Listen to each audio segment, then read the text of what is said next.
Hello everyone, welcome back to my channel. आज हम बात करेंगे वर्ब के कुछ इंपॉर्टेंट रूल्स की। जैसे कि आपको पता होगा, अगर आपने वीडियो देखा है तो वर्ब के मैंने कुछ आपको चैप्टर करा दिए हैं, आप वहाँ पे देख सकते हो। और वो हमने उसकी वर्ब का पूरा एक्सप्लेन किया था वहाँ पे।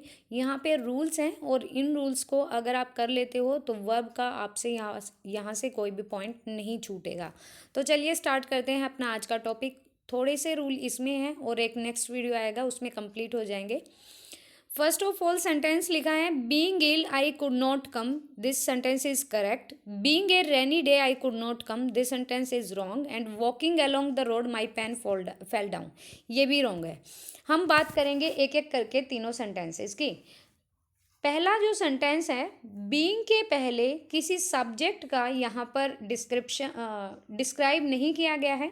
देखिए, बीइंग से स्टार्ट हो रहा है सेंटेंस, तो बीइंग यहाँ पर सब्जेक्ट को फॉलो कर रहा है और बीइंग से पहले कोई सब्जेक्ट आया ही नहीं है।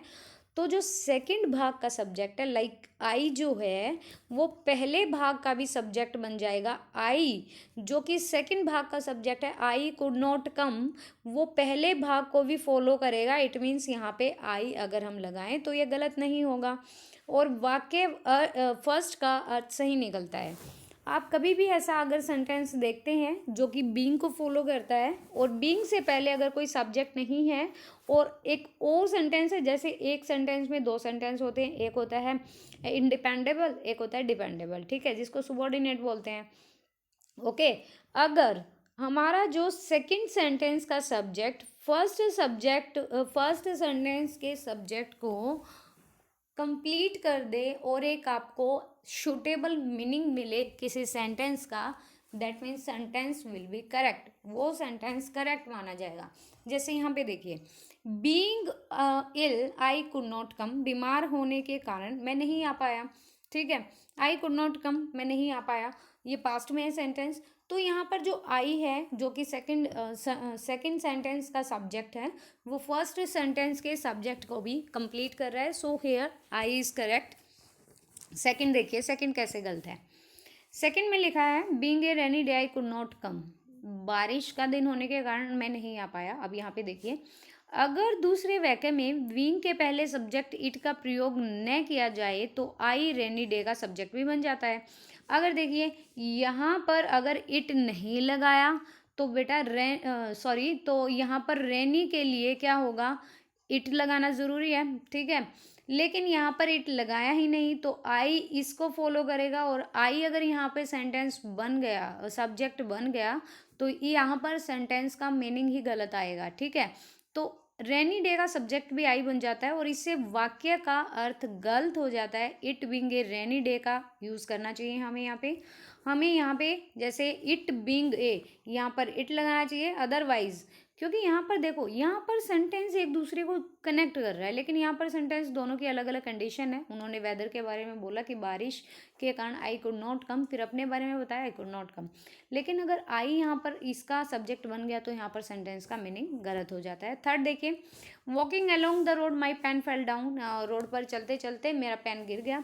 तो इसी प्रकार थर्ड सेंटेंस में भी वॉकिंग के लिए उपयुक्त सब्जेक्ट का प्रयोग करें। हमें अगर को वॉकिंग को यहाँ पर एक्सप्लेन करना है तो हमें यहाँ पर सब्जेक्ट की ज़रूरत होगी। अदरवाइज जो माई पेन है वो क्या हो जाएगा, फर्स्ट का सब्जेक्ट बन जाएगा और जिससे कि पूरा सेंटेंस गलत हो जाएगा।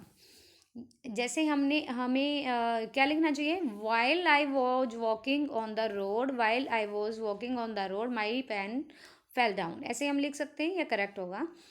सेकेंड है, the girls watch intently as the model applied her makeup with a practised hand. अब देखिए, किसी क्रिया वर्ब का विशेषण एडजेक्टिव के रूप में किसी नाउन की विशेषता बताने के लिए प्रयोग किया जाता है, तो वर्ब जो है वो थर्ड फॉर्म में आएगी और यहाँ पर थर्ड फॉर्म होगी प्रैक्टिस की, प्रैक्टिसाइज्ड। देखिए यहाँ पे क्या लिखी है, यहाँ पे ये वाली फॉर्म लिखी है,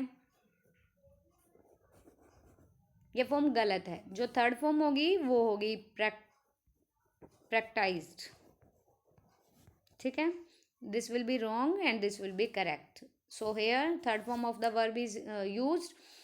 क्या लिखोगे, the girl watch intently as the model applied. तो यहाँ पर क्या हो रहा है, यहाँ पर देखिए, किसी यही है ना, हाँ, किसी क्रिया वर्ब का अगर यूज विशेषण के रूप में किसी नाउन की विशेषता बताने के लिए होता है तो वर्ब हमेशा थर्ड फॉर्म में आना चाहिए। सो यहाँ पर आपका एरर है और इस एरर को आप ऐसे ठीक कर सकते हैं, PRACTISED, प्रैक्टाइज्ड, ये करेक्ट होगा यहाँ पे। Spoken English, revised edition, written document, ये सारे देखिए, ये spoken, revised, written, these are the third form of the verb, ठीक है। ओके, नेक्स्ट देखते हैं। यहाँ से बात करें, एक सेकेंड,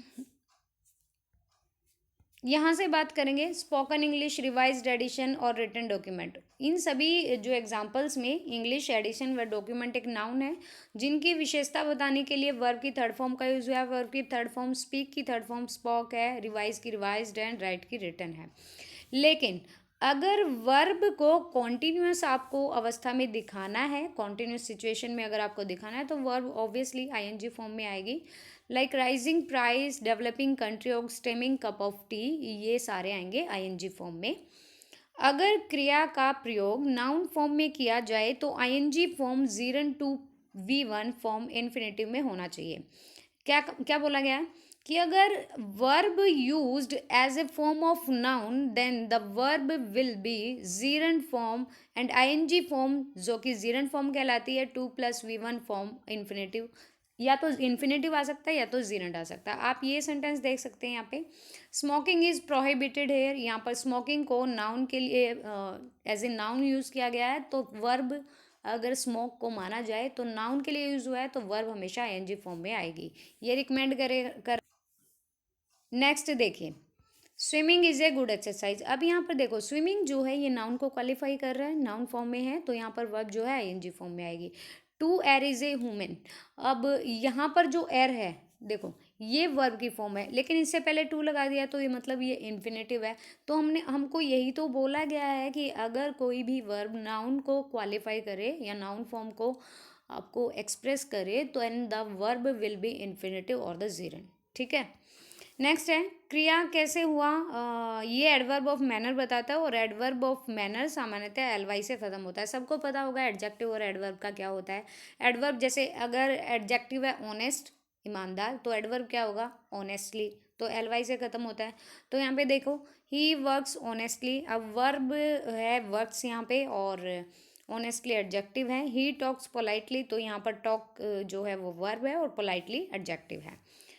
अगर वर्ब हमारी 5 इंद्रियों से संबंधित हो, 5 इंद्रियां कौन सी होती हैं, जो हमारी स्किन होती है, जो हमारी आईज होती है, जो हमारे ईयर्स होते हैं, जो हमारी स्मेल होती है, जो हमारा टेस्ट होता है, ये सारी हमारी क्या होती हैं, आँख, नाक, कान, मुंह और त्वचा, ये जैसे जीभ और त्वचा, ये हमारी 5 सेंसेस होती हैं। उनके बाद एडवर्ब नहीं आएगा, एडजेक्टिव आएगा हमेशा, ये ध्यान रखिएगा। जो हमारी सेंसेस होती हैं ये हमेशा एडजेक्टिव को फॉलो करती हैं, एडवर्ब यहाँ पर गलत हो जाएगा। अगर मैंने बोला ये लुक्स ऑनेस्ट, तो यहाँ पर ऑनेस्ट एडजेक्टिव का यूज़ होगा, यहाँ पर आपको एरर में मिल सकता है ऑनेस्टली लगा हुआ, तो आप ध्यान रखिएगा, this is adverb and adverb is not used here, so adjective is use here. He sounds polite, वह पोलाइट साउंड कर रहा है। अब ऐसे भी बोल सकते हैं ही साउंड्स पोलाइटली, तो गलत हो जाएगा, तो क्योंकि एडजेक्टिव को फॉलो करता है।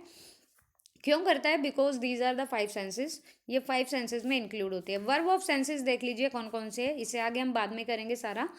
लुक सीम, लुक सीम, एक सेकेंड, हाँ जी, look seem sound appear smell taste feel, यही मैंने बोला, देखना, सुनना, स्मेल करना, टेस्ट करना, फील महसूस करना, जिसको स्किन में रखा गया है। सीम का मतलब प्रतीत होना, साउंड आवाज़ निकालना, इन्हीं को बोलते हैं आँख, नाक, कान, मुंह, त्वचा, ठीक है। तो वर्ब ऑफ सेंसेशन के अलावा be, become, turn, get, grow, keep, make, prove, इनको भी एडवर्ब नहीं एडजेक्टिव मॉडिफाई करते हैं। कहीं पे भी आपको सेंटेंस में ये सारे अगर वर्ड मिलते हैं और उनके बाद अगर आपको एडवर्ब लिखा मिलता है तो वहाँ पर एरर है, वहाँ पर एडजेक्टिव आएगा। मैं यहाँ पर इतने ही रूल सुनूंगी, इसके बाद हम नेक्स्ट रूल हम नेक्स्ट वीडियो में करें, लंबा वीडियो हो जाएगा, क्योंकि यहाँ पर rule of sensation, verb of sensation का काफ़ी अच्छे से डिस्क्राइब किया गया है। Then I will complete in the next video, this section I will complete in the next video. So thank you so much video देखने के लिए। वीडियो अच्छा लगे तो लाइक कीजिएगा एंड शेयर कीजिएगा। Okay, thank you.